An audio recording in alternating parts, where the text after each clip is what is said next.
Hello అండి అందరికీ. మన టెర్రస్ గార్డెన్లో కొద్ది నెలల కిందట నేనైతే చిన్న నల్లేరు కొమ్మ తీసుకొచ్చేసి అలా నాటానండి. చిన్న క్యాన్లో మనకి వాటర్ క్యాన్ ఉంటుంది కదా, 20 లీటర్స్ వాటర్ క్యాన్, అందులో చిన్న ముక్కలు ఒక 2-3 తీసుకొచ్చేసి అలా నాటాను. చక్కగా పెరిగింది. ఈరోజైతే కొద్దిగా హార్వెస్ట్ చేద్దామనేసి కోసుకుంటున్నానండి. చాలా బాగా పెరిగాయి నల్లేరు కాడలైతే. చాలా ఈజీగా పెంచుకోవచ్చు. ఫస్ట్ హార్వెస్ట్ అండి ఇది మనకి, కానీ చాలా బాగా వచ్చింది. కాడలు ఫస్ట్ మనం నాటిన తర్వాత స్లోగా ఎదిగినట్టు కనిపిస్తాయి. ఎప్పుడైతే మనకి కాడలు రావడం స్టార్ట్ అవుతాయో అప్పుడు తొందరగా పెరుగుతాయి.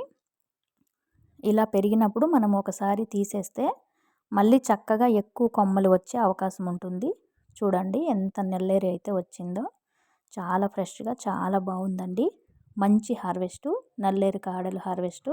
Thank you.